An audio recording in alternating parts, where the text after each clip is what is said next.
Okay, det her det går ud til vores Facebook-fans. Det er, hvordan Paintball-stedet ser ud. Værsgo, så er Paintball. Okay. Det er ikke det, vi skal vise jer bag inden os. I skal se bag inden os. Da. Det er godt. Okay, det her, det er så her, hvor det burde være. Hvor der så bare er en mark nu. Det her, det er jeres paintball-sted. Det sagde godt nok på hjemmesiden, der ville være chance for, at lortet var lukket. Nej, det sagde de ikke. Det var lige præcis det, de ikke sagde, nej. Okay. Det var stadigvæk aktivt. Ja. Skulle bare sende en besked eller en mail? Ja, det skulle vi. Får vi svar? Nej. Lad os gå tættere på, så vi kan se, hvordan det her sted egentlig ser ud. Altså, når det kommer til stykket. Okay, det her er nok banen. Altså, ja. Altså, det gør nok, at der er rusten og ødelagt, men...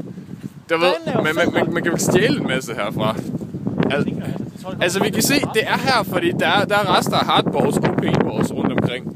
Og jeg tror, det her våbnene var på et tidspunkt, som så er blevet ripped nu for alt deres indhold. Okay. Deduktion af det her, det er, vi kommer ikke til at spille paintball her i morgen. Okay, sagen er den,